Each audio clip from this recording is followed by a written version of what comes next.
Welcome everyone to our KM Global Week event, first event in Israel 2025. We are very pleased to meet today Vincent Ribiere.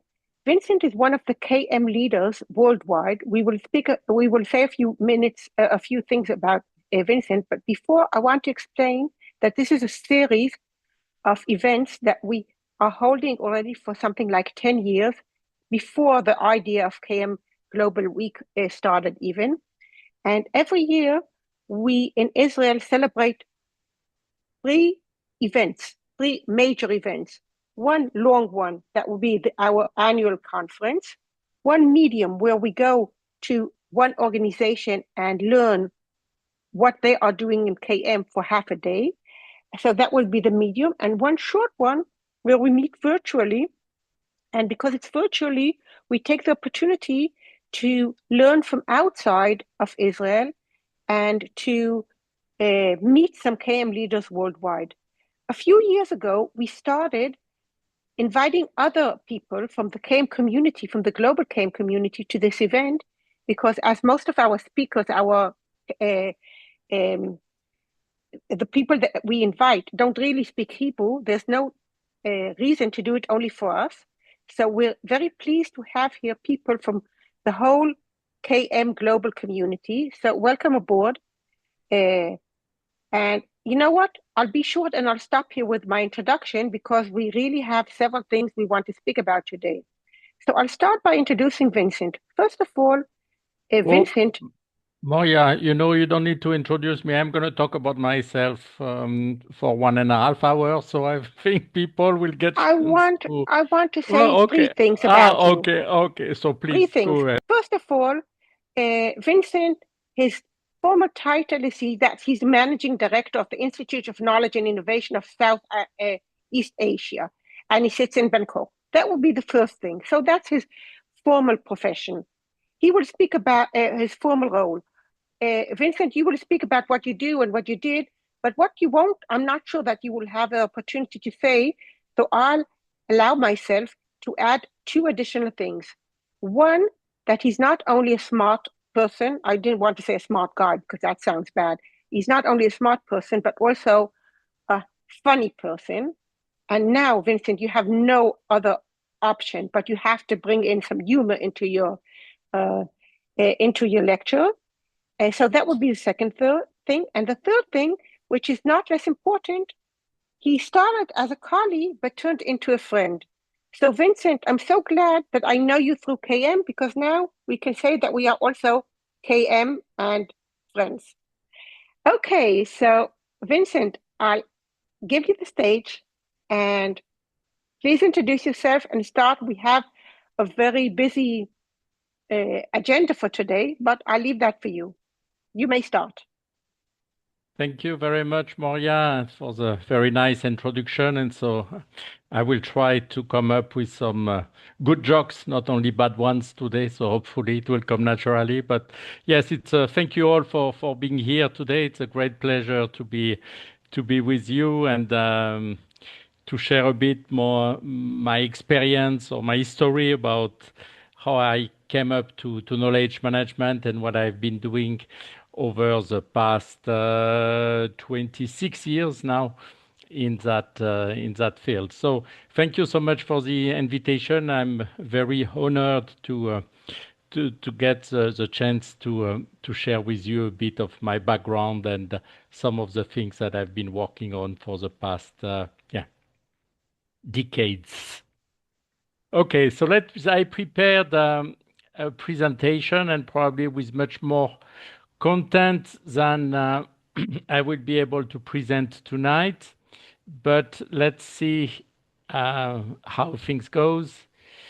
Can you see me Yes, we in the can. screen? Wonderful. So first of all, happy KM week to all of you. It's going to be a very busy week, I guess, and super busy week for Moria.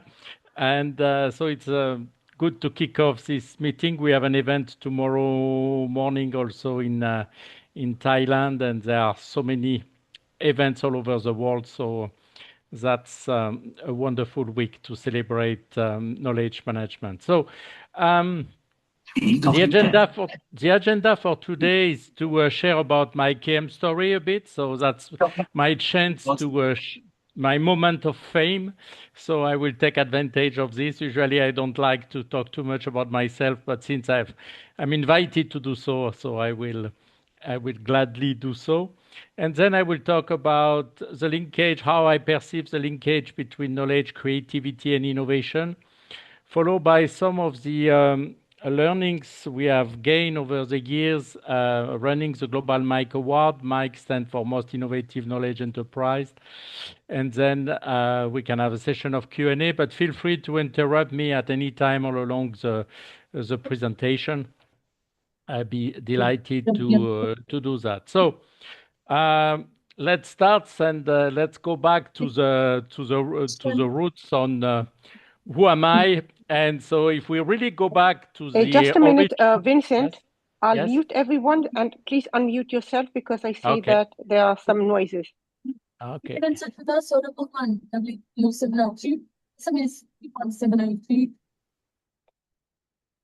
okay. Here we I'm go. back. Okay, wonderful. So let's go back to the origins of my creation. So on September 20th, 1970, something happened, and that's where I was created. So if I'm here today, is for this special moment of my life. So no, more seriously. So just to tell you, so I come originally from France. I've now spent half of my life in France and half of my life abroad. I was born in Aix-en-Provence. For some of you who have been to the south of France, in the Provence region. Aix-en-Provence is not far from Marseille, or you may have heard about Cannes or Nice or Saint-Tropez or Monaco. So this is all roughly in the same area. So that is where I still have my father, who's 94 years old, and my brothers, sisters, and many nephews and nieces. So I come exactly from a small town which is called Manosque, which is in Provence, like I said, very close to Aix-en-Provence.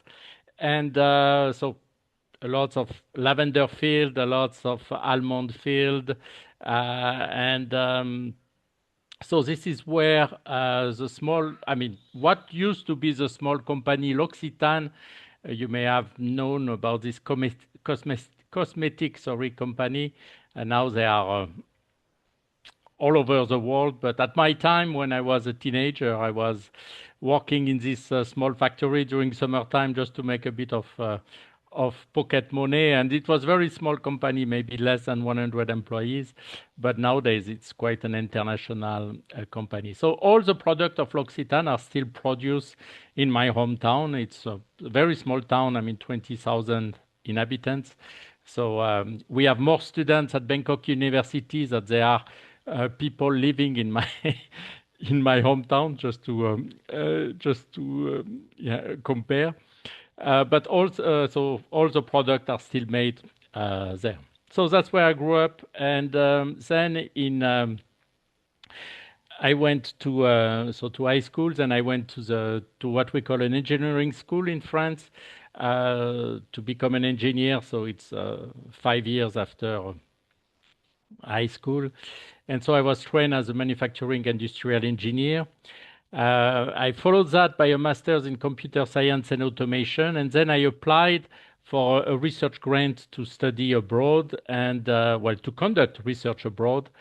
And my research for my master's thesis was related to assessing the quality of information system in hospital environment. And I had read an article written by a professor at American University in Washington, D.C. And so I got in contact with him, and then I was able to go and visit for a year. So it was originally for 1 year, and I got the opportunity to teach a class at American University as part of my activities. It was the beginning of the World Wide Web, and everyone wanted to create their website or whatever. So I taught a class that was called Creativity and Computers at the time. So looking at how computers can help to support I mean, people's creativity. So I taught this class and discovered that I love teaching, and I say why I think I really want to stay in that field. And so to be an academic, of course, you have to do a PhD. So I looked around in Washington, D.C., and I found a program at George Washington University, which was just starting. It was in 1999. And it was the first PhD program in knowledge management. And at the time, I had really no clue what knowledge management was all about. But I met the program director, Professor Michael Stankowski, and yeah, I mean, he told me a little bit about this topic, and he was also interested to have me as one of his PhD students. So he became my advisor, and that's how I really started into the field of knowledge management in 1999. So I took my first class about knowledge management in spring 1999 with my dear friend Art Murray, that has participated a lot also in some past KM Global Network event. And so this was more or less the syllabus of this first class that I took. There was already a book from the Harvard Business Review on knowledge management. There was no much literature. I mean, there was few books. Of course, there was a book from Nonaka and also the book from well, it's going to come back to my mind, but the very well-known book from well, Working Knowledge anyway, of Davenport yeah, Davenport. Thank you, and Davenport Prusak and Larry and Prusak. Prozac. Yes, thank you, Moria. And so yeah, so I started to take some of the classes in the field, and then started to do my research. So at that time also GW, because it was really the time in Washington D.C. where a lot of baby boomers were likely to retire, and so the U.S. government started to realize that they should do something to try to transfer this knowledge of these civil servants to the next generation. So there was a lot of interest, growing interest in the field of knowledge management. The World Bank also was doing a lot of work on knowledge management at the time. So there was really an ecosystem where knowledge management was growing very fast, and a lot of consulting companies were also I mean, who were working for the government were also very much interested in KM. So GW decided again, through the lead of Professor Michael Stankowski, to create an institute that was called the Institute for Knowledge and Innovation.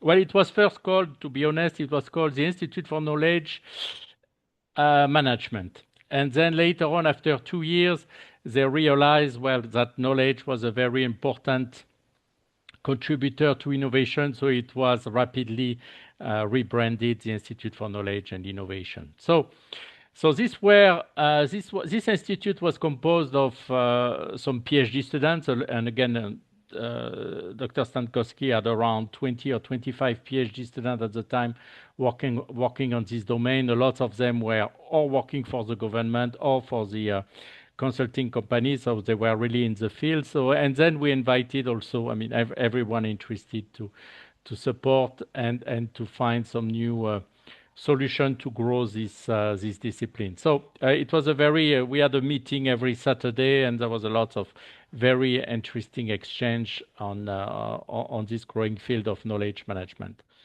And so one of the first work or output of this research group was this framework, which in fact was a work of, became the PhD dissertation of Dr. Francesco Calabresi, who was a close friend of mine and who unfortunately passed away a few years ago. And so they came up with this framework where the four main pillars of knowledge management were people, process, technology, and learning.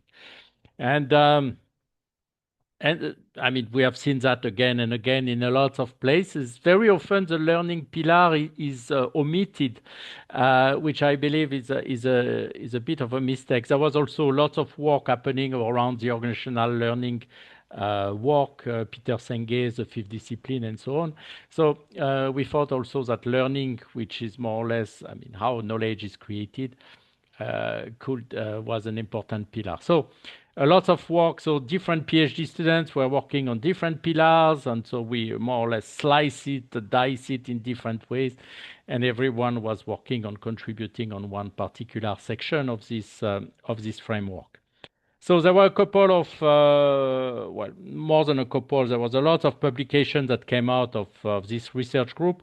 One of them was the first book on creating the discipline of knowledge management that was edited by Michael Stankowski, but mainly each chapter was a PhD student work. Then a second book that was co-edited by Annie Green, that some of you may know also, Moya knows her, of course, by Michael Stankowski and also Linda Vandercliff, who was also one of the PhD students at the time at GW. And then there was a lot of Michael Stankowski also was the editor-in-chief of Vine, and so there was a lot of articles that were published through this channel. So very productive group of academic, but also practitioners who were part of this group.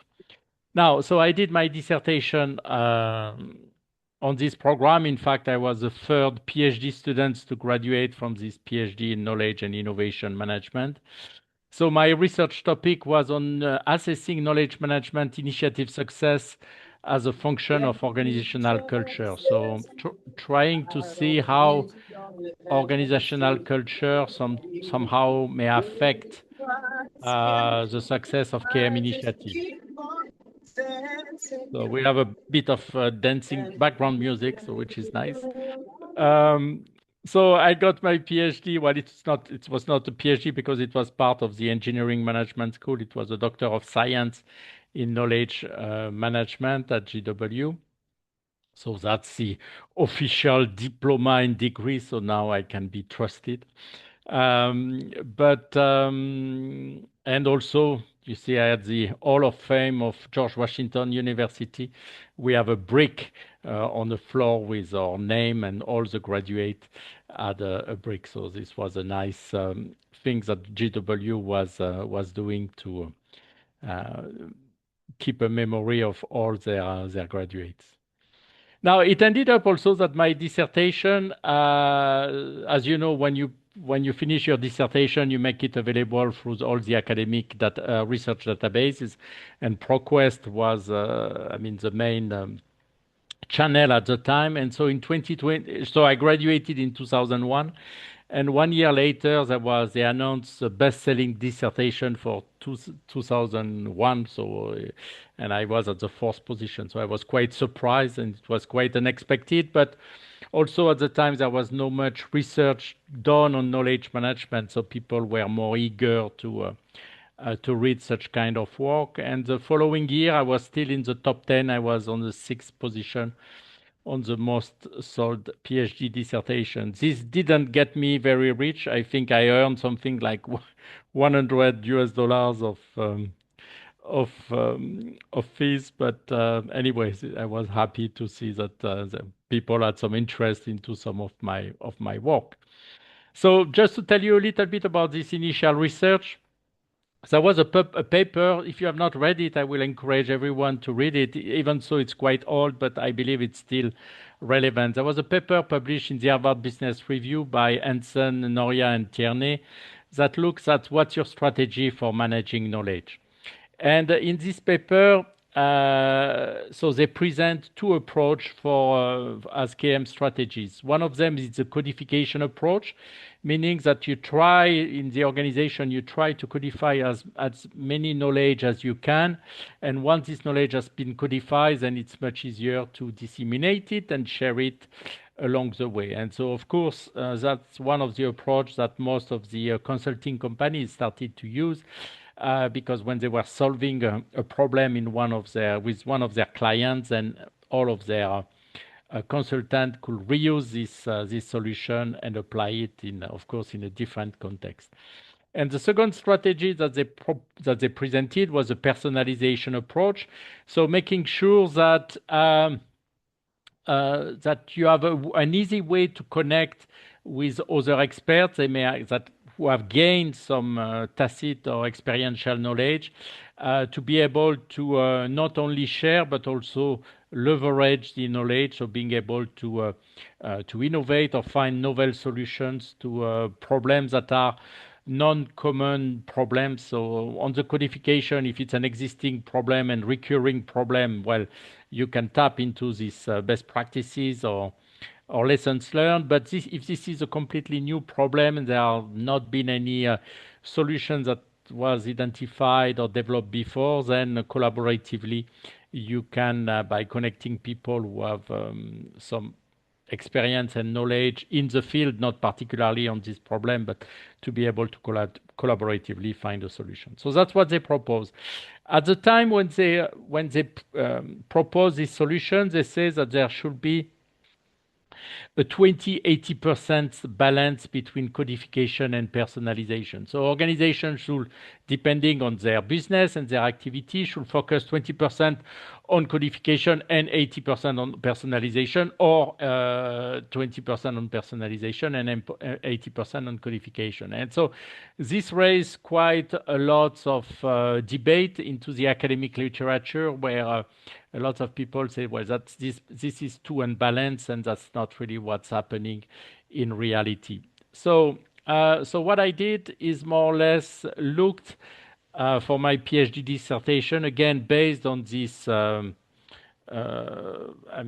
way to look at different KM strategy, look at how does the culture of an organization may impact the choice or the use of these approaches, of these KM approaches, and how it impacted more or less the success of their KM initiative and potentially indirectly the success of the organization. So the question was, how do you measure culture and how do you identify it in an organization? So, there are a lot of different dimensions that could be used to measure the culture of an organization. So I found at the time this framework from Goffey and Jones, that wrote also an article in the Harvard Business Review, that we're looking at culture originally based on solidarity and sociability. So I found that these concepts were a bit similar and were maybe overlapping a bit.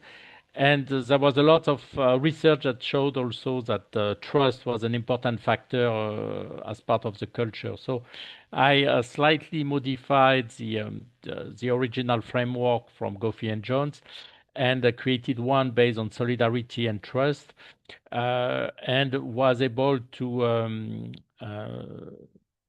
assess the culture of organization. So I, without getting into much detail, because I have a lot to cover. So more or less what I did, I first of all looked at what kind of technology tool practices at the time could fit into the codification dimension, what kind of practices and tools could focus on the personalization dimension.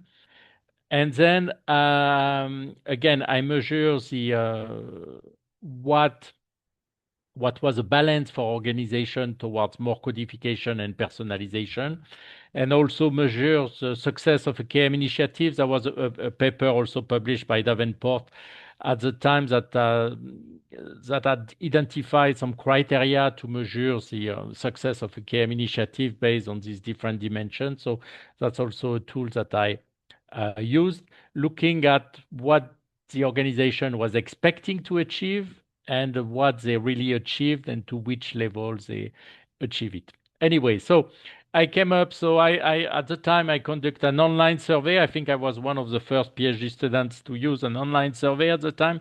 It was really the beginning of it. So I collected data for around 100 organizations that were involved in that had some form of KM initiative at the time. And so there are some of these, again, my data could not really help to answer all my hypotheses, but was able to see that, well, if the organization had a high level of trust and high level of solidarity, it didn't really matter if they put a lot strong emphasis on personalization or on codification. In both cases, they revealed to be successful. But in some cases where there were, for instance, high level of solidarity but low trust, the codification seems to be provide better results than the personality. I mean, a stronger focus on codification seem to bring a better results than a stronger focus on personalization, because of course, if people don't trust each other, they are not so likely to directly exchange with each other. So again, where there is an interrogation mark, it means that we could not conclude anything, and so on. So anyway, this was an initial research work. Then later on, so I continued to teach at American U for a few years, and I moved to NYIT, New York Institute of Technology in Manhattan. I was still living in Washington, D.C., but was commuting to New York to teach there. And then NYIT after September 11th, so there was a lot of families in the Middle East that were worried about sending their kids to the US because there was a lot of discrimination and so on. And so NYIT had the smart idea to open some campuses in the Middle East. So there was one in Kingdom of Bahrain, one in UAE in Abu Dhabi, and one in Amman in Jordan. So they asked for volunteers to start the school over there, and so I volunteered to help start the business school in the Kingdom of Bahrain. So I spent 1 year over there and got chance to discover also the Gulf region and culture. And then later on, so so I'm getting to this in a minute. So during that time, I was thinking at some point to go back to France. And so I was highly encouraged by some colleagues that were working in the French academic system to get a French PhD, because there is somehow it's easier to move through the academic rank in France if I had a PhD. So I decided to run a second PhD in France that I presented in 2005. So it was on a very similar topic, but I went much deeper into looking at how trust influence against the success of KM initiative. So this one was written in France. It was much more quantitatively based, and again measuring this time not culture in general, but the role of trust more specifically. And then I moved. So I met at the time when I was in Bahrain a Thai lady, and so we decided to move to Thailand. I had never been to Thailand at the time, but I had a friend who had spent some time at Bangkok University and recommended me to go and talk to them. So I went to talk to Bangkok University to see if they would be interested um, in hiring me, and so they found the field to be interesting, and so they offered me a position. So Bangkok University is the largest and the oldest private university in Thailand. We have currently around 40,000 students. And then, so I was offered to start a branch of the IKI. So IKI originally at GW, but since I moved to Bangkok, I offer them to create the IKI Southeast Asia. And so that's the institute I co-founded with Dr.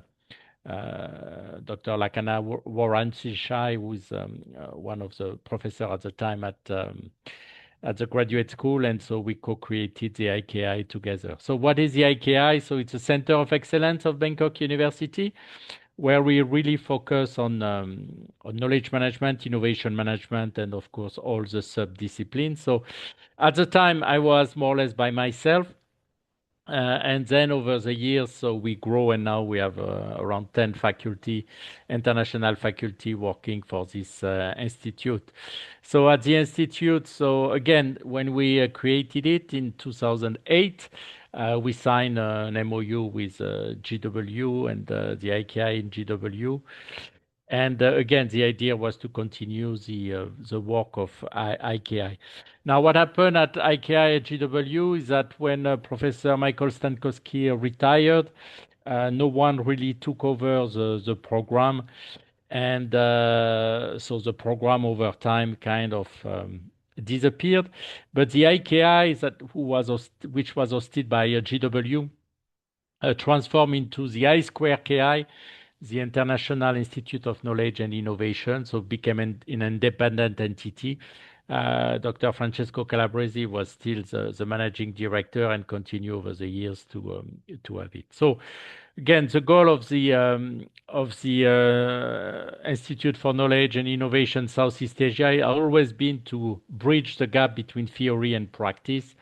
So not only wearing the academic hat, but also wearing the practitioner hat, and to see how they can learn from each other. So again, our mission was really to, raise awareness in the region, in the Southeast Asian region, about the benefits of implementing KM and innovation, and to help local organizations to leverage or to start their KM and innovation management initiatives. So, like I said, this is our current team.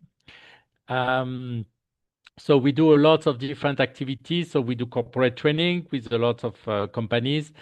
I will talk about the OKS in a second, and we do some coaching, consulting. We organize a lot of different events, academic, but also of practitioners. We are part of different communities, the KM Global Network, of course, the Thai Knowledge Management Network, with which we will tomorrow organize this event. By the way, we are expecting around 200 participants, so which is quite good. We run also the Mike Awards that I will talk about later on today for the Most Innovative Knowledge Enterprise Award. So we run 2 academic programs, the PhD and the MBI, and also of course, we conduct all kind of research. So we, since 2015, the World Bank had a team that was focusing on helping the World Bank client to implement some knowledge management initiative. And they had created this framework that is called the OKS, showing that, well, if you want to implement a KM initiative in your organization, so you should have some enabling environment. So, for instance, make sure that you have some strong leadership supporting KM, having a culture of knowledge sharing, having some governance system, some IT system, some financing model to be able to support this KM program, but also some knowledge partnership, meaning that you can also not only develop knowledge management internally, but also get support from external parties. And there are also the technical skills of making sure that you know how to identify and capture knowledge, that you can format it or package it in a way that others can learn from it, and that you have also some knowledge transfer activities, and that finally you monitor and evaluate, the progress and the success of or the impact of your KM initiative. So they have developed a framework, and so since this unit over the years somehow disbanded and was reallocated to different other units, so with a couple of World Bank members, we decided to continue to train people on this approach. And so that's why every year we run what we call the OKS certificate program, which is a 5.5 days training face to face. And so far we have been running it in Bangkok every year. So if some of you might be interested to visit and get certified on this particular methodology, so you're welcome to join. Or if there are opportunities to run this OKS certification program in Israel, so we'll be happy to come and deliver it. You can go to the website to get the full brochure and everything about it. Now we run also every year, well, I mean, since last year, an international conference, and I guess Moria will join us also this year. That will be happening. It's a 3 day event. We call it Kimpact. As part of the event, there is also the Global Mike Award ceremony. So for organizations that have won this award, will come and present, receive their trophy, but at the same time share their story about knowledge management. So same thing. If some of you are interested to visit Bangkok or Thailand at that time, that's a good period of the year to come to Thailand. So these are some of the clients that we have worked with at Bangkok University, and I was involved with all of these projects, so doing all kind of work, consulting, but also corporate training and so on. Now, in 2011, we could see that there was a strong interest. Also in Thailand and in Southeast Asia for people who are working in the field of KM to get a higher degree. And so we started to offer, again with Dr. Lakana Warantichai here, this PhD program in knowledge management. So it was launched in 2011, so 14 years ago. Just to tell you a little bit about it, so we had many students who came from all over the world. So now it's an online program. Everyone can join remotely. It's research based mainly. And so we have students who graduated. Maybe Moya, you might recognize Peter over here, who have participated. We have Dr. Chulatep, who's also part of our faculty now. You have Marjan, that you also, Moya, may recognize from Bahrain. Yes. And then, so you have a couple of people. Kerry was here with us today. You have also people from the Philippines, from Germany. So we have really international students. So these are the 23 who graduated already, but there are 27 in the pipeline. So most of our students are working professionals. They work from in academic field, but also in a lot of international organization in consulting, banking, and so on. So and I think this is, Vincent, I want to stop for a minute because I yeah, think sure. this is a very important fact to add because many of the KMs I know that are considering PhD are afraid because of, or they hesitate because of the cost of stop working.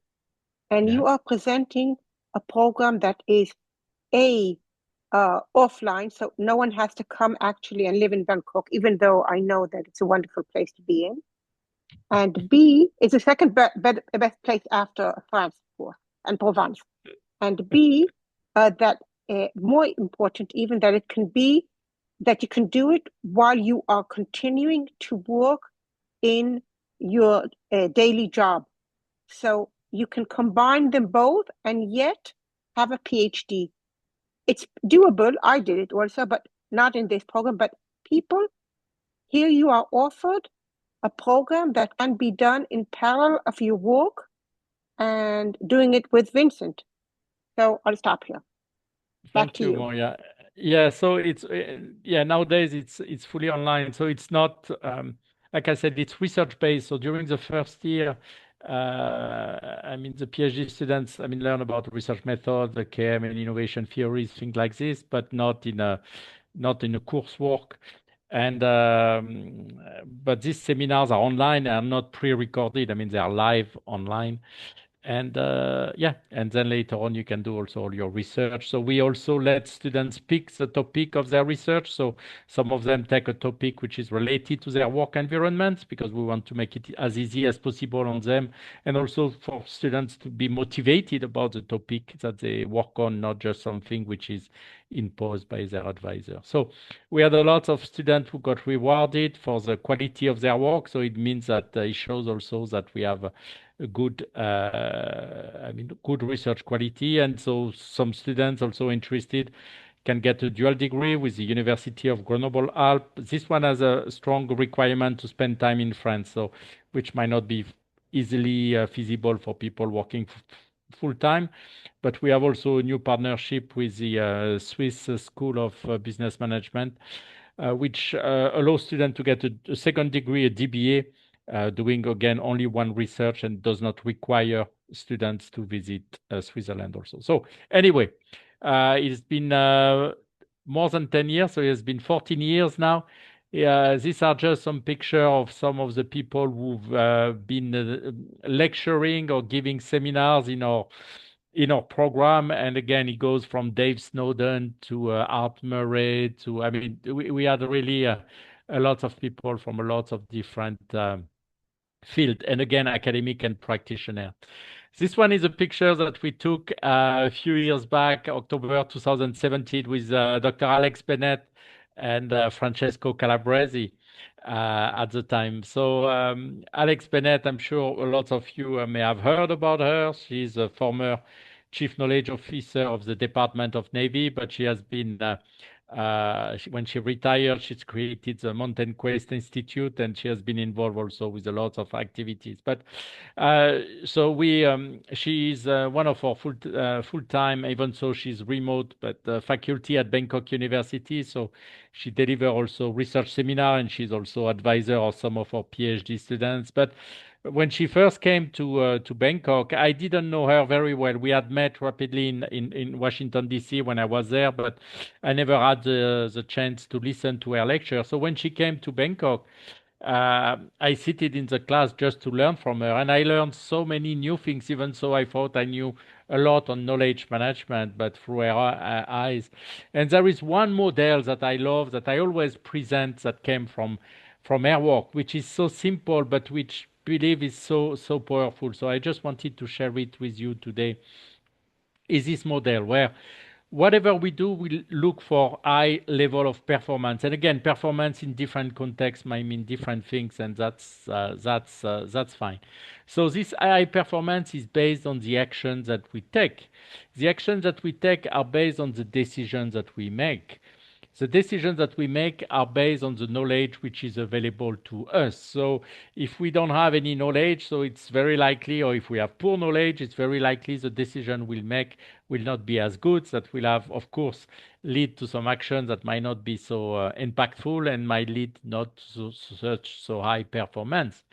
Now, how do we create knowledge? Well, we gain knowledge through learning. When we learn something, we create or update our existing knowledge that we use to make, I guess, better decision. And there is also this feedback loop. So if we make a decision and we realize that we don't get what we expected, then there is a feedback loop. So we learn from our experience, we update our knowledge. So next time we do it, we will make a slightly different decision that will lead to different action and hopefully will lead to better results. So I love this framework because it's very simple, but it really shows the importance of learning and knowledge in the organization and how every decision that we make is based on knowledge. And if this knowledge is not available to us, or if it's of poor quality, then it's very likely that the decision we make will not be as good. So to me, it helps to just put in a simple model the relationship between some of these key components. And based on Alex Bennett definition, and I like also the definition she provided for knowledge, so which is a capacity to take effective action. So it's capacity. You can see that something intangible is not something like is not information, right? So it's a capacity to take effective action, and learning is a creation of knowledge. So when you learn something, you generate new knowledge, and this knowledge later on can be used for decision making and whatever. So again, when I saw this model, to me it was really an eye opener. And now, I mean, every time I teach any introductory class to knowledge management, I always reuse this very simple model because I think it helps to put things in perspective. So Just before you again, continue, yes, please, I'll please. say that next month I'm visiting Alex again. I'll go to visit her in West Virginia. I'll Yeah. share with her the news, the information. I'm sure she'll be delighted. Oh yeah, I mean she knows. I mean she has been one of she inspired me a lot, and I learned a lot from her. So we are still close friends, and she's still, of course, the advisor of some of our PhD students, and she still deliver every semester 4 or 5 weekends of KM courses to our PhD students, and usually these are after this seminar, students are wow, quite impressed about what they have learned and about also the lady herself. Yeah. So since it's again this moment of fame, so I say I got chance over the years to get a couple of recognition. So my first one was a Knowledge Management Leadership Award. So in 2014, I believe. I forgot when it was exactly. Yeah, 2014. Then later on, I got also this knowledge award from the Knowledge Management Austria Knowledge for Development Partnership, which is in fact a very, very nice award. It's a piece of art. In fact, it's a big statue that they have created, one representing knowledge and one representing innovation. And so there is a whole story around it. I don't have time now to go over it, but so it's a smaller version of this trophy, and so I was very, very proud to receive it. And also, I've been mentioned in Stan Garfield profile in knowledge management, and Moria also you're part of it, and same thing also as part of GoTKM, and Moria also you're part of it. Where are you, Moria? I saw you early on. You have Dr. Alex Bennett, you have that I mentioned about. You have of course Professor Nonaka who passed away. You have Dr. Arthur Murray that I mentioned about. You have Patrick Lamb. You have Stan Garfield and more. Yeah, I saw you early on, but I don't see you anymore. Well, you must be somewhere, but you You disappeared. deleted me. I understand. Here I am Okay. on the middle page up there. Second row on the middle page. Oh, here you are. Sorry. Yes, here you are, Moya. Great. So I also had a lot of academic publication. I think I have more than 100. So if you're interested, you can always Google me on Google Scholar and find some of them. Great. So let's talk. Let's stop talking about myself and let's talk a bit about other topic on related to knowledge, creativity, and innovation. So, as you can see, just by the name of our institute, the Institute for Knowledge and Innovation, we always believed that knowledge and innovation should work hand in hand. That's why the PhD is also about knowledge and innovation and so on. So, how do I see it, and why we believe it's important? So again, if we go back to Albert Einstein's quote, we cannot solve our problem with the same thinking we used when we created them. So it means that we need to rethink and to create some new knowledge or to step out of our traditional mental models and come up with some new knowledge. And so creativity helps, uh, as we often say, think outside the box, right? So there is one definition. There are again hundreds of definition of creativity, as there are hundreds of definition of knowledge management and of innovation management. But I like this. It's kind of a unified definition of creativity. And what I like about this definition that it uses the term knowledge into it. Not all of them do, but here it's a clear. So they looked at 40 different definitions of creativity, and they extracted out of them some of these key components and recreated a unified definition. So creativity is a connecting and rearranging of knowledge. So we can see that knowledge is somehow at the source of creativity. We don't innovate out of nothing, but we innovate out of pre-existing knowledge experience that we have. So, Steve Jobs once said creativity is just connecting things. And again, these things can be a lot of different things. But again, as that's one of the visual I use again and again because to me, I'm a very visual person by nature, and but I like these visuals that looks at how information somehow are disconnected point of data put into a different context and how knowledge is connecting this information in a meaningful way. So again, understanding the relationships that may exist between these different pieces of data. And now, how do you rearrange these connections, this knowledge? So you have a lot of freedom to do that. That's where creativity takes place. So knowledge is a raw material for creativity. I could have rearranged it into a cat, into a dog, into a house, into a flower, into a plane, whatever. It's up to me, but the raw materials still remain knowledge. And of course, not all combinations are meaningful and can lead to a successful product, service, or business model. But there is a lot of there are millions or billions of combinations possible, and finding the right combination is important. If you look back, for instance, when Steve Jobs and Apple created the first iPhone, so they didn't invent any of these technologies. This technology pre-existed, but they had the vision to somehow combine them together. So here you can think of every dot as a different technology, and then by bringing all this technology and assembling them and having them interact with each other, then they created the first smartphone. And so again, there are millions of opportunities of to create new inventions here or new processes or whatever. It's just for us to link these things with each others. And we always say we can only connect the dots that we collect. So it means that, well, if you have not identified these dots, then you don't know. You might not be able to connect them, right? So if so, what are these dots? So these dots can be data, information, people, ideas, knowledge, content, experience, technologies, or it can be a lot of different things, right? So it's really up to us to explore, and sometimes it's a combination of them. It doesn't just have to be a combination of knowledge or technologies or whatever. Usually, it's a mix that helps to bring them together. Now, the more dots you have available to you, the more connection you can make, right? So if you have a lot of dots, then you cannot make so many connections, and this can lead to a lot of new ideas and new opportunities. Now, if you only have few dots available, of course, you're quite limited in your options to come up with creative solution. Now, it's a bit the concept of in creativity, there is this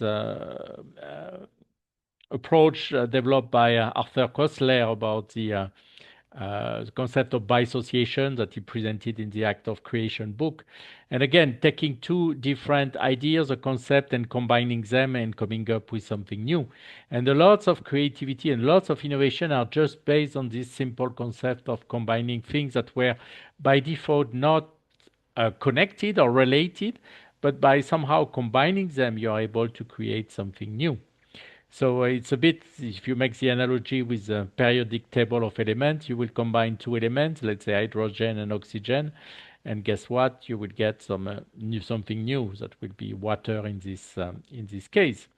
But if you combine again this different, you add a new element to it, the carbon in this case, well, again, you get something completely different, which is a fructose. So again, not all combination end up being with something useful, meaningful, or whatever, but some of them do, and it's up to us to find this solution. So as a Frenchman, so you can say that, well, if you combine a French croissant with an American donut, so you will get a cronut, a mix of a croissant and a donut. So that's a clear example of bisociation. And again, you have some French bakers, French pâtissiers in New York that got very rich just by creating these new things. People were lining up in the streets and fighting to buy these cronuts. And again, this could have been, everyone could have come up with the idea, but well, he did, and he became rich because of that. Now you can combine also croissant with a muffin, so that will become a cruffin. And again, that didn't get as popular and as famous as a cronut, but still it was successful. So you can again do combination. There are millions and millions of opportunities of combining things together. It's up to our creativity.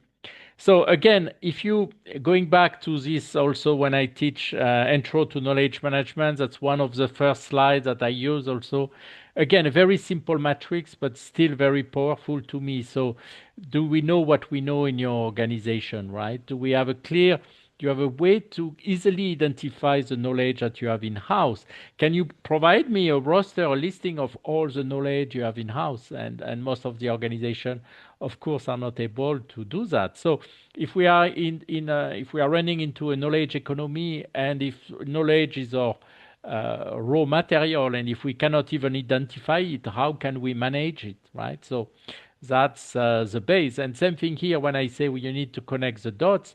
If the dots are knowledge and you have not identified them, then it's very unlikely you will not be able to connect them.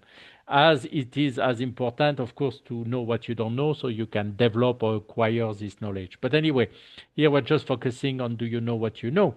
So now, if you only look at, or if you only somehow surrounded by people who have the same kind of knowledge, or if you only looking at knowledge or technologies in your own field, then you're looking through knowledge through a particular lens, and everything to you looks like this orange circle, right? So the idea is to change perspective too, or to get to connect with new people or new network or new industries, and so this will help you to uh, look at discover new dots of different colors, right? And by combining a yellow dot with a blue dot, guess what? You will get a green dot, right? And like this, you can develop and you can come up with much more novel combinations and solutions. So not only you can wear glasses of different colors, but you can wear glasses of different size too. And again, look for dots or look for other type of knowledge, technologies, or people in at different levels, and the connection will be different. You can wear glasses again of different shapes, right? So this will bring again an additional level of novelty into your connection. So of course this is an analogy, but just showing that the more diversity you bring into play, I mean, around with people that you are surrounded with, or with the knowledge and the information that you have access to, the more likely you will be able to find novel solution. Now, the knowledge, when we talk about knowledge, of course, we talk about individual knowledge, but also the knowledge at the team level, because the team as a team has some knowledge which is greater than the sum of the knowledge of each individual in the team. So, of course, at the organizational level, at the all the knowledge that can be available in your industry, and it is still estimated that we know less than 1% of what it is to be known in this world. So we know less than 1% of what it is to be known in this world. So meaning that there are lots of knowledge we still have to discover. There are still a lot of things we don't understand. For instance, we have more knowledge about what's happening in the galaxy, in the stars and the planets, and we have knowledge about what's happening at the deep bottom of our oceans. We still don't fully understand, for instance, how our brain works and so on. So again, some studies show that there is still a lot to be discovered, which is a good thing. And but so there are lots of dots out there that we have not yet identified, and that will help us. And there is also that something I also often like to talk about, and I gave a presentation earlier on this year, I think, about the role of serendipity also in connecting these dots, right? So serendipity is the finding something good without looking for it. So there is, and we have all experienced serendipity in a lot of various ways on how by meeting someone suddenly, or you have this may have changed your life, or your or the course of your project or whatever, just by finding again meeting someone or reading a book, or connecting with someone, or so on. So serendipity does play, and even in research and even in scientific research, shows an important role in expanding our existing body of knowledge. And that's where, for instance, I mean, we always talk about the role of generative AI, but generative AI can play an important also role nowadays in trying to identify potentially this knowledge that we was probably more difficult early on to identify and then be able to look for potential connection. So if we go back to the well-known Seki model of Nonaka, here we are looking at combination, right? How do we combine the dots? How do we combine existing knowledge to somehow generate some new knowledge? And I believe, well, generative AI can play a role in different quadrants, but in combination, that's where it can help us. And this combination quadrant, to be honest, has been not so much studied or not so much explored in the past. We knew it's part of the Seki model to convert explicit to explicit knowledge, but other than that, very often the focus is more on socialization or codification and externalization, but very few on this. So now we have a tool, a very powerful tool that can help us look for combination. It doesn't mean that these combinations are meaningful, so we still need to have human in the loop to understand what they can help us with. But the search and the ability to explore millions or billions of combinations are now available to us. So again, yeah, Gen AI can help to support this different form of dots. So Louis Pasteur said once, in the field of observation, chance favor only the prepared mind. So yeah, serendipity, you need to have a prepared mind that says, oh, that's interesting. Oh, I should further investigate this. So it's not just people call it chance, but it's not just chance, right? It's also being ready to see an opportunity or not. If you're not open to explore new field or to meet new people, then you may miss on this opportunity. I like also this quote, the most exciting phrase to hear in science, the one that heralds new discovery. It's not eureka, but that's funny. Huh? That's funny, huh? Something happened that I didn't expect to happen. And there are so many discoveries, so many medications, for instance, that were created out of this serendipitous event.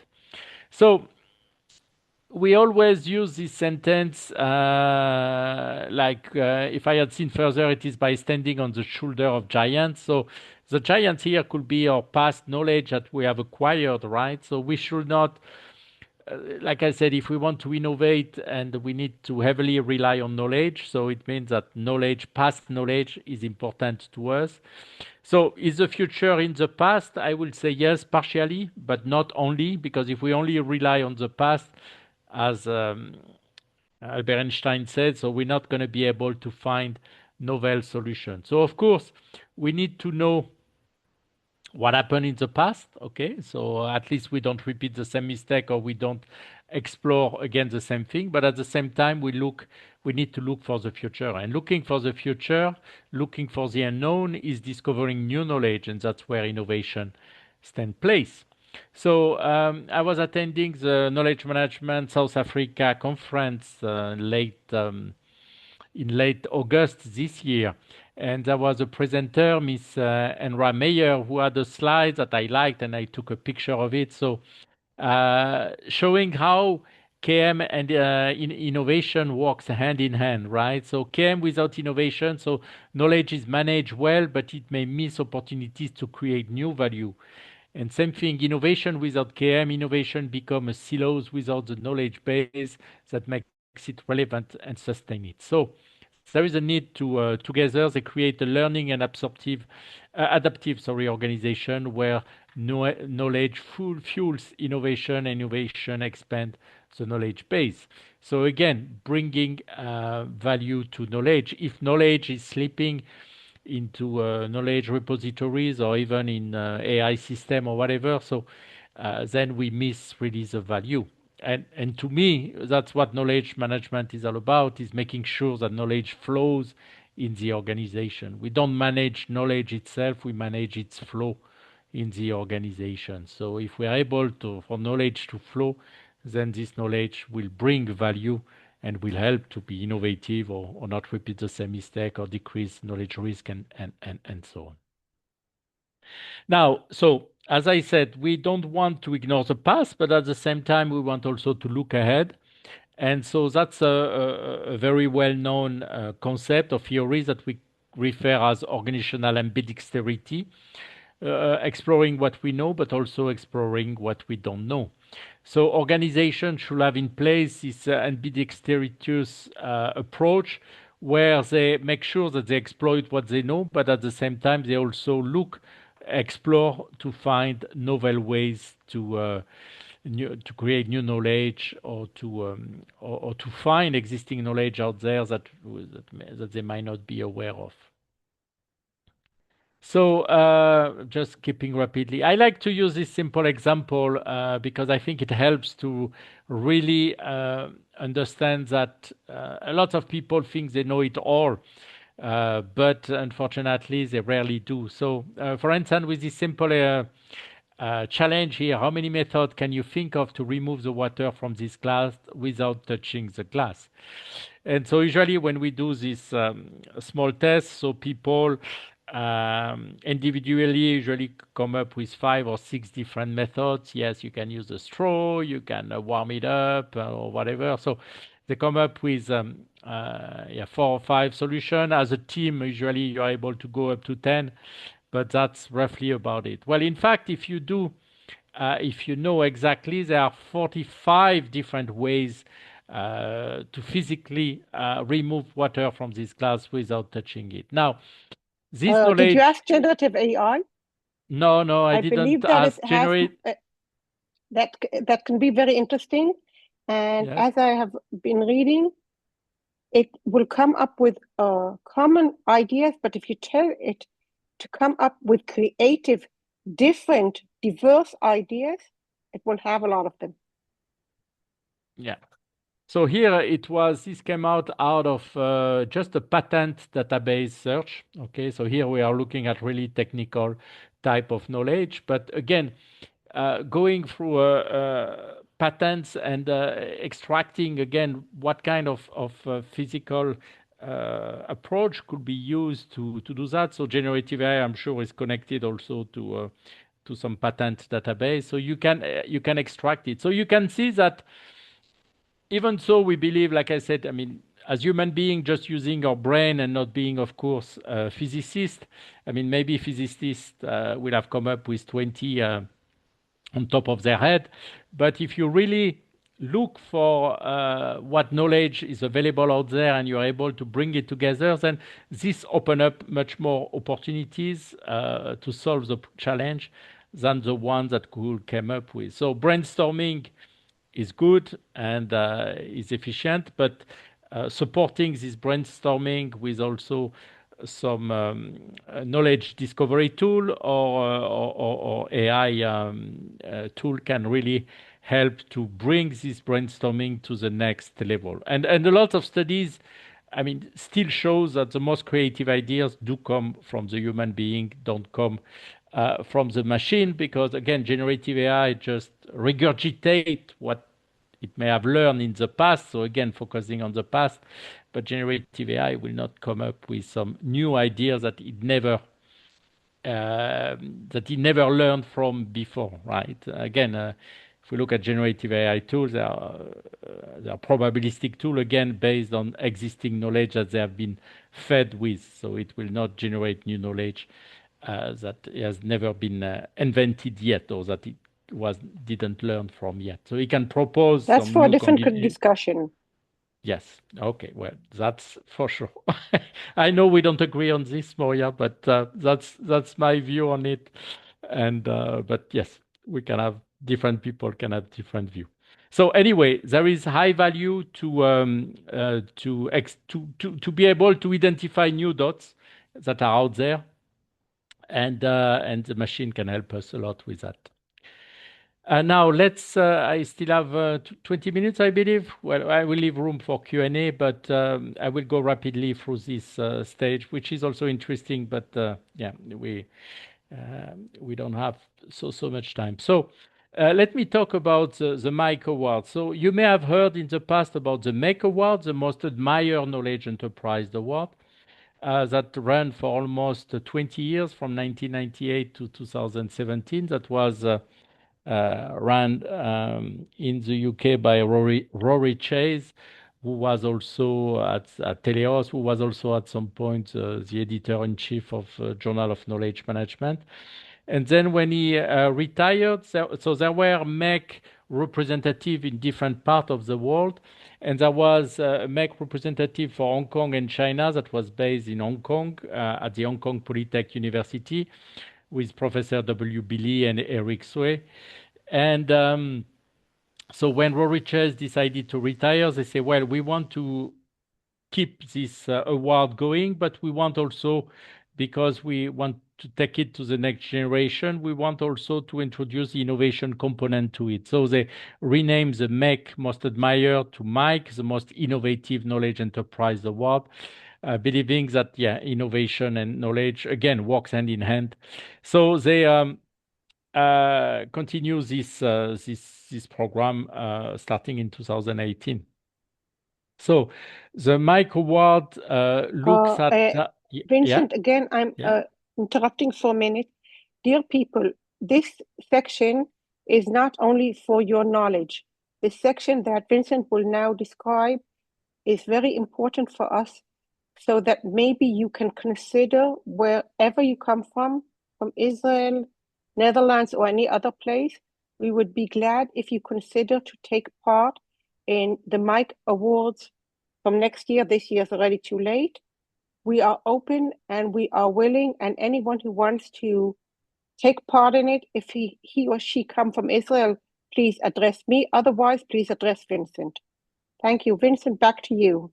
Thank you, Maria. Yes, so we unfortunately in the past that I can recall of, at least in the mic, I don't know in the MEC, but in the mic award, we never had yet any company from Israel who applied, but I'm sure many of them will qualify to get the award, but we didn't have any applicants up to now. In the MEC, probably because he was run for 20 years, but Mike, not yet. So how does the mic work? So it's based on the again the concept that the intellectual capital of an organization operates more or less as its DNA, and it gives the capability of organization to be more innovative. So there are, in fact, 8 different criteria that we look at. So if we look in general about the field of intellectual capital, so there is a human capital dimension. So how do you empower more or less your knowledge workers to not only to share knowledge, but also to innovate. So that's probably more the work of that's much more related to the HR field and HR development for this particular criteria. Then more the strategic aspect. I mean, does the organization has a KM and innovation strategy? Do leader walk the talk? Then second dimension is the relational capital. So what does the organization also is doing to manage its internal and external networks of various stakeholders, and also how does it manage its customers, and how does it learn from its customers? So how does knowledge flows also in between these different internal and external parties? And then the third dimension is structural capital, that is breakdown in 2 sub-level. Process capital. So what are the knowledge management practices and system in place in the organization? And what spaces also physical or virtual or a mix are given for, again, this knowledge exchange to take place? And then the innovation capital. So again, what is the organization is doing to develop a culture to support innovation, and what are some of the results of this innovation and knowledge management processes. So organization just have to fill up I mean, this report, they have to report on what they do on these 8 different pillars. There are a set of sub-questions that helps to guide what to write and how to write it. So it's by itself, it's a very good exercise because it helps the organization to reflect on what it's doing and how it's doing it. So just by itself, even if you don't apply, you can already try to fill up the assessment form, and you will learn from it.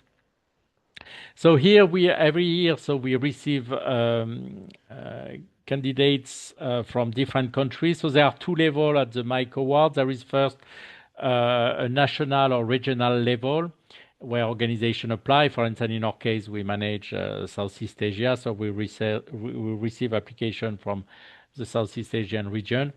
So we have a committee that evaluate it, and then the winner of each region or each country then compete at the global level. So here we can see some of our international Global Mike Award reviewer who are do that all voluntary. So, Moria, you should be here also somewhere.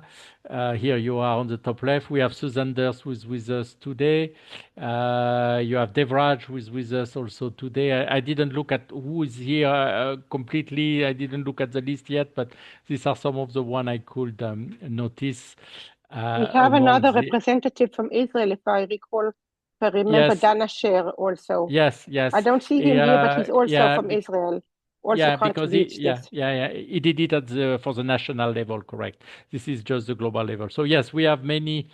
We try to have really people from all over the world, from academic and practitioner, and also do the assessment. So again, a big thank you to all of them because they do that every year on a voluntary basis. So last year we had 21 organizations who received the Global Mike Award, and again from different countries, and we have this annual celebration. And again, that's what I mentioned earlier on the Global Mike Award ceremony is a Impact Forum. So last year, these our companies came from these different countries. A lot of them from Asia per se. They come from a lot of them are in the government. Particularly, we can see like in Hong Kong, there are lots of government agencies that are applying for the Mike Award. But we have also universities. We have one Binus universities in Indonesia who also apply, and many organizations also from India. And we have Devraj here with us today, who's also from Tata Group, and Tata Group has been doing a lot of great stuff in knowledge and innovation management. So the age of the companies that are applied usually are some of them are quite young. They are 15 years old. Some of them are much older, but the average age is 57 years old. 67% are not listed, and 33 are listed in the stock market.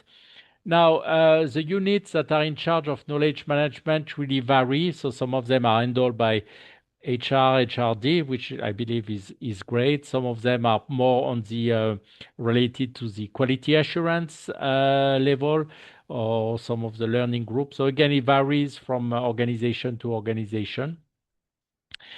So I just try to group them by main group: people focused, innovation focused. Some of them are also handled hand in hand with the innovation team, which is a wonderful thing. To who do they report to? So 29% really report to the strategic leadership level, and some of them again report to human capital or different other level. Uh, Usually they are small size. I'm just keeping rapidly. We ask them. So these are the winner for 2024. So currently we are evaluating the winner for 2025. So we ask them, how many of you are thinking about getting ISO certified? So 52 say we are thinking about it, and 24 said yes. And again, this year the number may have changed. And we ask them also about their likelihood to be certified on innovation management. And we can see approximately the same ratio. Just a number Uh, behind your head. There was another number behind your head. How many are yes? oh, Thank you. undecided. Sorry, I Thank don't you. see myself. Yeah, unfortunately nowadays we don't see this anymore. Sorry if I'm covering a bit of the slide. Anyway, I will share the slide. You can have them. How do you expect your organization investment in KM to change? So for lots of them, there is a positive increase, which shows a lot of interest. So KM is not dead. Same thing for their innovation management initiative. A lot of them expect some growing numbers. Where do they see value for opportunities for KM to capitalize on? So yeah, to get more leaders to recognize and treat knowledge as a strategic asset seem to be one of the top opportunities where they saw. Also using generative AI or AI technology, sorry, as a way to scale up their KM initiative. Again, becoming more innovative here and partnering with some of the KM from the other business function of the organization. Sorry. What is your business priorities? 19% on operational efficiency, 16% on continuous learning, 11% on innovation, and 10% on digital transformation. Okay. So very, very interesting to see. Yes, I mean, for sure, supporting the baseline and process and operational efficiency, but also allowing the organization to learn as a learning organization, while at the same time benefiting of this value to be able to become more innovative and supporting the existing digital transformation project in place. So fits very well with KM. And their biggest threat was again, KM impact is hard to measure, which is, I mean, it should not be that way, because if originally the KM strategy is fully aligned with the business strategy, there should be an easy connection, but still seems to be a struggle for some of the organization. Employees are overworked and don't think they have time for KM. I mean, that's still, again, a challenge that has been there for many years. Again, how do we make sure that KM is embedded in the way that people work, not something, an add-on that they have to do on top of their work? KM may be lost in broader digital transformation strategies. I mean, to me, that's not a problem. I mean, we don't have to call it KM as long as it's happening and whatever it's labeled. For me, for my case, I don't mind. And leaders are focused on what they see as more urgent problem or opportunities. So that's, again, a missed opportunity. I mean, if leaders still don't recognize the value and the benefits that KM can bring, that's, I mean, still sad in this 21st century. So I don't know. I have 7 minutes left. I will be happy to share this slide with some of the findings. I still would like to have opportunities to interact with the participant. What do you think, Moria? What do you suggest? Let's try. Let's see if people have questions. And then if we have several minutes left, we can, of course, come back to some Yes. nice ideas. But the Yes, idea of thinking about Mike was we have a shared award.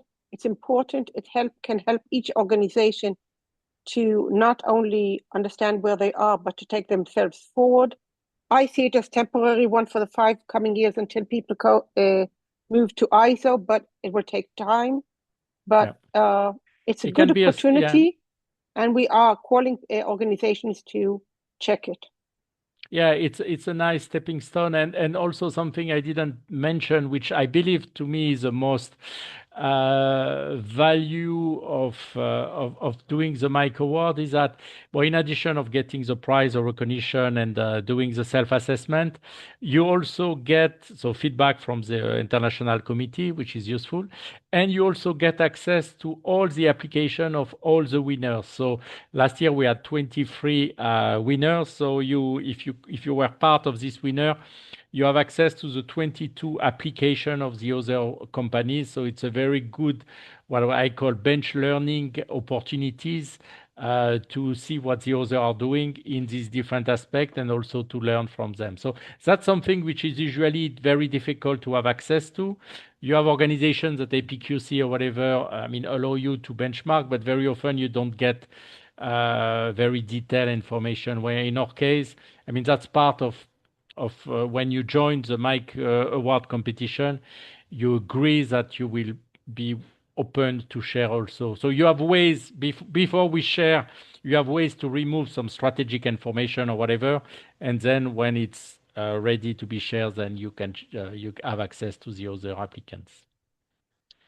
Great. So that's more or less my journey in Does anyone 26 have years. any But questions? yes, let's have a few I saw questions. a request for the slides, so if you can share the Yes, I slides will. later on, Sure, that's sure, the I easy will. one.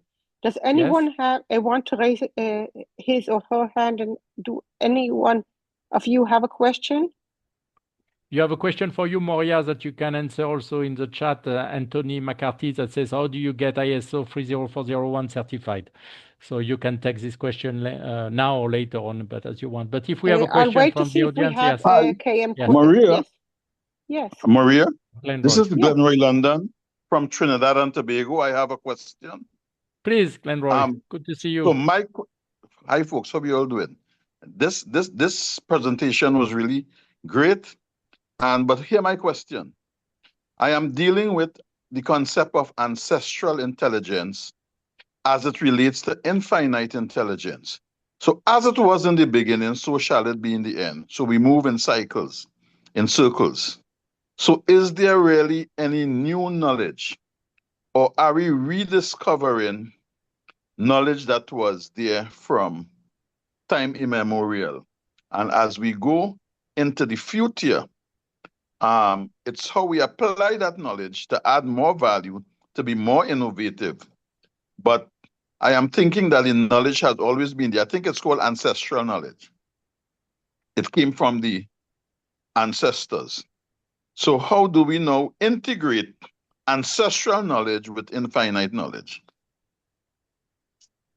Okay, thank you for your question, Glenroy. It's not an easy one, but I mean, knowledge is around us. Like I said, the dots. I mean, some of the dots have been articulated, and like I said early on, it is estimated that less than 1% of these dots have been articulated. So there are still a lot of dots out there that we have not identified. And yes, so it's around us, but it just requires us to see to formalize it or to articulate it. Now there is also, I mean, some knowledge that was discovered in the past and maybe that was lost over generation or whatever. But yes, I mean, is what research is all about, right? Is understanding what's around us and what we have not yet been able to do. So yes, so I more or less agree with your vision that knowledge is out there. It's just for us to go and grab it. Suzanne. Yeah, thank you so much. Vincent, lovely presentation. You can imagine specifically for me, no? Obvious reasons. I do have a short question for you based on what you have presented and based on your numerous experience from a research point of view, but also from a perspective of a practitioners. What would be or what could be promising direction to take on, maybe from your point of view, because you can really look back to the beginning of knowledge management? Is there maybe something we should dig into again, or deeper? So talking about the future, what are your future avenues? Okay, thank you so much, Suzanne. And yeah, I can also officially announce it. So Suzanne will join us also at the IKI full time in Bangkok starting in January. So we'll have an additional top member in our dream team. Yeah, so that's a very good question. You know, when we started at GW, this KM team, we said, well, in 5 years from now, we will no longer talk about knowledge management because it will have become mainstream to all organizations. And we are 25 years later, and we are still struggling to get organization to realize the value of knowledge. So, we still don't have, I think, the right or the proper way to. It's not just about the sales pitch, and that's something I always say when I talk about particularly in the consulting work, and which is very relevant with what you have done, Suzanne. I mean, you can show all the value of implementing knowledge to an organization, and everyone will agree, yes, it's great, it has a lot of value or whatever. But again, it's not as part of our top priority, like I was showing as part of the statistic. But as you done a lot of work on this, if you say, okay, have you identified what are the risks of not managing knowledge? Then suddenly people feel that they are accountable if they don't do anything to mitigate this risk. And then they are more open to maybe look at it and say, okay, well, if I don't do anything, I'm responsible for it. And then, yeah, I might have to pay the consequences because I didn't act on it. So, so why are we still struggling? I mean, I believe that, I mean, knowledge is still seen as power for lots of people, and they still believe that, yeah, if they hide their knowledge, and again, we have, I think Carrie also part of the team here who's done her PhD on knowledge hiding. If they hide knowledge, they still will remain competitive and confident and so on. But in this age of AI and generative AI, we see more and more that machine can learn a lot from us, from our behavior, from our exchange, from the document we create or whatever. So we see that it probably will not take long that all of us might have a digital twin, and that our digital twin is going to somehow handle some of the tasks that maybe we don't need to be involved with, and where leaving us maybe to focus on some tasks that might be more context sensitive or require more creativity or more whatever. So I believe there are going to be a lot of collaboration that will help to support. So maybe people will, well, I mean, for sure, are going to get much more worried now about sharing their knowledge because they know that the machine is going to learn from it. So hopefully this is not going to close the door completely. But hopefully they will see it as a way to further develop themselves or empower themselves. So, so I think the future for sure will be a combination on how human and machine will collaboratively deal with some knowledge sharing or knowledge new knowledge discovery future. Now, what are some new field of research? Well, there are for sure, I mean, some of them related to the use of technology, but at the end of the day, I think we are still struggling to be able to easily articulate some of or understand some of the things we do and how we do them. And so on knowledge capture, if we look at knowledge engineering, for instance, I think we are still a bit behind. And again, generative AI tools can help us maybe at some certain level to help us structure or codify or read behind the line. But to me, it still remains, I mean, it will always be a tool. And so we're not going to be replaced fully by machine, but we will work hand in hand. So in the innovation space, I mean, I think also the Vincent, connection. Yes. We are 4 minutes. Oh, after yes. time, Sorry. so Yes. Yeah. Okay. I see you're So carried away for good reason. Okay. So there is. I believe there are still a lot of opportunities to do research, and hopefully, and PhD students are still exploring this part. So. Thank you so much for that, and we welcome you in the team to help us also look into this future KM research. Thank you very much, Vincent. Thank you very much, Vincent. Thank you everyone for joining, also from the Yes. Israeli KM community and from the global KM community. And see you on all KM Global Week events, virtual, Yes. online, physical, hybrid, wherever. Have a wonderful KM week, and thank you all for listening to me today.